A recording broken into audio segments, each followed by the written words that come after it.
Hello friends, good evening. ಎಲ್ಲರೂ ಚೆನ್ನಾಗಿದ್ದೀರಾ ಅನ್ಕೊಳ್ಳಿದ್ದೆ. So ನನ್ನ ರೆಸಿಪಿ ಇವತ್ತು ಬಂದ್ಬಿಟ್ಟು ಕುಂಬಳಕಾಯಿ ಪಲ್ಯ ಹೇಗೆ ಮಾಡೋದು ಅಂತ ತೋರಿಸ್ತಾ ಇದ್ದೀನಿ. ಸೊ ಕುಂಬಳಕಾಯಿ ಪಲ್ಯಕ್ಕೆ ಪ್ಯಾನ್ ಇಟ್ಟಿದ್ದೀನಿ. ಪ್ಯಾನ್ ಹೀಟ್ ಆದ ನಂತರ ನಾನಿಲ್ಲಿ ಸನ್ ಪ್ಯೂರ್ ಆಯಿಲ್ನ ಬಂದ್ಬಿಟ್ಟು ನಾನು ತಗೊಂಡಿದ್ದೀನಿ.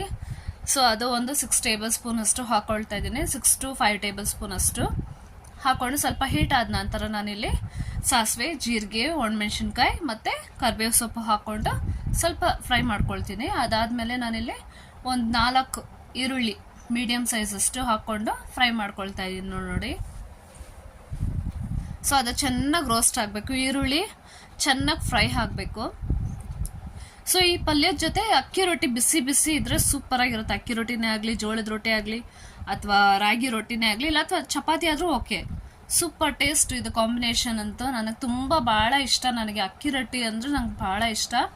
ಸೊ ಅದ್ರ ಜೊತೆ ನಾನು ಇದನ್ನು ಮಾಡ್ಕೊಳ್ತಾ ಇದ್ದೀನಿ ನಾನು. ಸೊ ನೋಡಿ, ಚೆನ್ನಾಗಿ ರೋಸ್ಟ್ ಆಗ್ತಿದೆ. ಸೊ ಒಬ್ಬೊಬ್ರಿಗೆ ಕುಂಬಳಕಾಯಿ ತಿಂದಿದ ತಕ್ಷಣನೇ ಕೋಲ್ಡ್ ಆಗೋಗ್ಬಿಡುತ್ತೆ. ಸೊ ಒಬ್ಬೊಬ್ರ ಬಾಡಿ ಸಿಂಪ್ಟಮ್ಸ್ ಆ ಥರ ಅದು ಅವ್ರವ್ರ ಇಮ್ಯುನಿಟಿ ಪವರ್ ಆದಮೇಲೆ.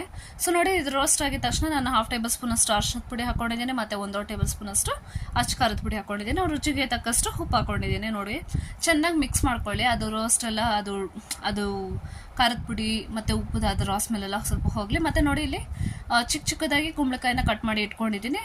ಸೊ ಕಟ್ ಮಾಡಿರೋಂತಹ ಕುಂಬಳಕಾಯಿನ ಬಂದ್ಬಿಟ್ಟು ನಾನು ಅದರಲ್ಲಿ ಹಾಕ್ಕೊಂಡು ಮಿಕ್ಸ್ ಮಾಡ್ಕೊಳ್ತಾ ಇದ್ದೀನಿ ಚೆನ್ನಾಗಿ. ಸೊ ಮಿಕ್ಸ್ ಮಾಡಿದ ನಂತರ ನೋಡಿ, ಅದು ಚೆನ್ನಾಗಿ ಅದಕ್ಕೆ ಖಾರ ಉಪ್ಪು ಎಲ್ಲ ಅದರಲ್ಲಿ ಇಳಿಬೇಕು.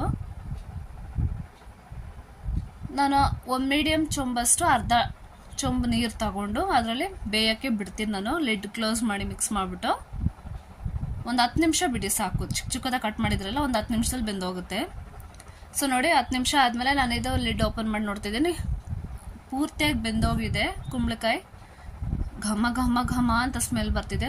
ಸೊ ಇದ್ರಲ್ಲಿ ನಾನು ಯಾವುದೇ ಅಂತಹ ಪೌಡರ್, ಅಡಿಷ್ನಲ್ ಪೌಡರ್ ನಾನು ಹಾಕಲಿಲ್ಲ. ಗರಂ ಮಸಾಲೆ ಆಗಲಿ, ಇಲ್ಲ ಚಾಟ್ ಮಸಾಲೆ ಆಗಲಿ, ಆ ಥರ ಯಾವುದು ನಾನು ಹಾಕ್ಕೊಳ್ಳಿಲ್ಲ. ಸೊ ನೋಡಿ, ಚೆನ್ನಾಗಿ ಇದು ಮಾಡಿ ಲಾಸ್ಟಲ್ಲಿ ಕೊತ್ತಂಬರಿ ತುರಿ ಹಾಕ್ಕೊಳ್ಳಿ. ನಿಮಗೆ ಬೇಕಾದ್ರೆ ಕೊಬ್ಬರಿ ಮಿಕ್ಸರ್ ಜಾರಲ್ಲಿ ರುಬ್ಬಿಟ್ಟು ಲಾಸ್ಟಲ್ಲಿ ಕೊಬ್ಬರಿನೂ ಹಾಕ್ಕೊಬೋದು ನೀವು, ಬಟ್ ನಾನಿಲ್ಲಿ ಹಾಕಲಿಲ್ಲ. ಸೊ ಇದ್ರ ಜೊತೆ ಬಿಸಿ ಬಿಸಿ ಆದಂತಹ ಅಕ್ಕಿ ರೊಟ್ಟಿ ಮಾಡಿದ್ದೀನಿ ನಾನು. ಅದ್ರ ಜೊತೆ ತಿಂದರೆ ಮಜಾ ಮಜಾ ಮಜಾ. ಸೊ ಈ ರೆಸಿಪಿನ ಟ್ರೈ ಮಾಡಿ ಫ್ರೆಂಡ್ಸ್, ಹೇಗಿದೆ ಅಂತ ಕಮೆಂಟ್ ಸೆಕ್ಷನ್ ಹೇಳಿ. ಸೊ ನೀವು ಟ್ರೈ ಮಾಡಿ ನೋಡಿ. ನೆಕ್ಸ್ಟ್ ವಿಡಿಯೋಲಿ ನೋಡೋಣ. Thank you.